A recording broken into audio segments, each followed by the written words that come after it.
Prices keep rising and it feels like saving is getting harder, so being frugal has never mattered more. But here's the thing, being frugal is not about being super cheap, clipping coupons, or counting pennies. It's about being smart with your money so you can actually save more, have more freedom, and less stress. And that's the exact mindset that helps me go from debt to financial independence. So in this video, I'm sharing 7 practical frugal habits to save money and help you build real wealth over time. Now let's start with the first one. That's the foundation of every financially free person I've ever met. Let's get into it. Habit number 1, live below your means. If you take one thing away from this video, let it be this: live below your means. Living below your means is literally the foundation of wealth, because when you spend less than you earn, you create a surplus.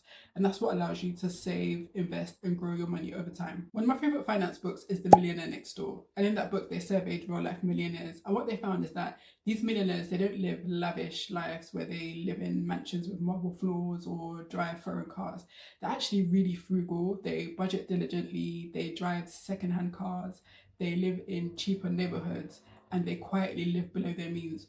And the surplus that they've created from living below their means is what they use to continue to build wealth, whether that be reinvesting in their business or whatever asset class they choose to invest in. So when you adopt this habit, you're not depriving yourself, you're actually giving yourself freedom. And when you start living below your means, the next step is to make sure that your money is actually working for you. Habit number 2, automate saving and investing. One of the best things I ever did on my financial journey was learning to pay myself first. Because if you wait until the end of the month to save what's left after you've gone shopping, treated yourself, booked that fancy dinner with your friends, there's usually nothing left. So flip it. Set up an automatic transfer on payday. So as soon as that money hits your account, it's automatically transferred to saving and investing. Even if it's just £50 or £100, that consistency builds momentum and will help you build wealth quietly in the background. One of my favorite Warren Buffett quotes is, "Don't save what's left after spending, spend what's left after saving." And I completely agree with this. Once you've made it automatic, you remove any willpower or friction, and that's what actually helps you stay consistent. And now that you've started saving, let's talk about spending and how you can make it smarter and not restrictive. Habit number 3, build a classic wardrobe. Fast fashion may look good up front and keep you on trend, but it actually costs you more money in the long run. You buy more because it wears out faster and you end up having to replace it every few months. So a smarter approach is to build a classic capsule wardrobe. Focus on quality, timeless basics. Think a good pair of jeans, a blazer, neutral basics, a good pair of trainers. Those classic pieces that can be worn time and time again and interchange with each other. This way you can actually mix and match everything together. Your pieces last longer, and you'll actually feel happier getting dressed because you know that your wardrobe works together. It's not about having less, it's about buying smarter. And once you start thinking like this, it will actually spill out into other areas of your life, like buying food, because food is one of those areas where people often overspend without realizing. Habit number 4, shop smart with groceries. Food is one of the biggest expenses in most people's budgets, next to housing and transport, and it's also one of the easiest areas to cut back in. So before I started saving money in this area, I would literally go to the supermarket with no list and just be like, I need to get some groceries.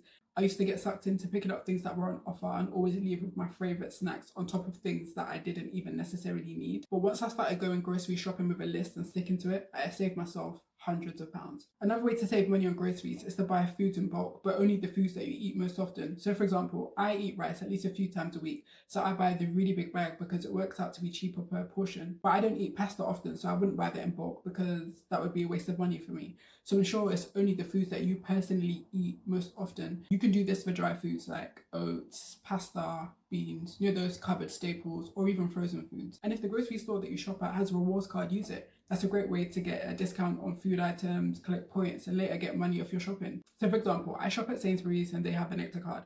So every single time I go grocery shopping, I use my Nectar card and I get a discount on items, I collect points. And what I'll do is throughout the year, I'll let those points add up. And then at Christmas time, I'll usually get like a good 20 or 30 pound off of my Christmas food shopping. All because I chose to shop smart. The key is to stop shopping on autopilot and shop with intention, because intention adds up and saves you money in the long run. And once you've got your groceries sorted, the next step is to make the most of them. Habit number 5, cook at home more. One of the next best things that I did to save money on my finance journey was to stop relying on Uber Eats and takeaways and cook at home more. Don't get me wrong, I love a cheeky delivery just as much as the next person, but I fell into a really bad habit where I was relying on ordering takeout when I couldn't think of what to make for dinner. And that habit turned into me spending 80, sometimes £100 a month just on takeaways. That's nearly £1,000 a year. An easy hack to help you cook at home more is to choose 2 or 3 go-to meals that you love and create a simple weekly menu. That way, when it comes to mealtime, you know exactly what you're eating, you can just eat and cook. There's no stress, and you don't have to get overwhelmed and have no idea what to eat and resort to ordering a takeaway and wasting money. This way you can save money and reduce stress, and it's so satisfying knowing exactly what ingredients are going to a healthy meal that you're cooking at home. And speaking of saving money on things we think we need, the next habit will seriously stop you from overspending. Habit number 6, pause before buying. This habit is so simple, but it's so powerful. Before making a purchase, pause and wait 48 hours before committing. Impulse spending thrives off emotion, but once the emotion fades, so does the need. You'll usually find that by 48 hours you've forgotten about it. However, let's say that you can't stop thinking about it and you're on Zara, you're browsing, and you see a cute pair of jeans that you want to buy. Ask yourself, do I really need this and how can I wear it? For example, can you think of 3 ways to wear the jeans? If you can't think of at least 3 different ways to wear the jeans, then you probably don't need them. You'd be so surprised by how often you can't answer that question or the urge disappears, and that will save you 50, £100 or even more. And once you start pausing before buying, you'll notice something very interesting. You have a lot more than you thought. Habit number 7, use what you already have. The next time you're online shopping, before you click add to cart, think about what you already own. There's been so many times I've gone shopping and bought a new white t-shirt, for example, thinking, oh, I need a new one, only to get home and realise that I've got 3 of the same ones already and one of them still has tags on it. Taking a second to think about what you own before committing to buying something else is such an underrated habit, and it literally shifts your mindset because you move from thinking I need more to thinking how can I use what I already have. It's not just about saving money, it's about breaking the cycle of constantly thinking that you need more, and that's the secret to frugality. It's about being resourceful, being content. It's not about being super restrictive. It's about creating freedom for yourself. It's really about being intentional and smart with your money.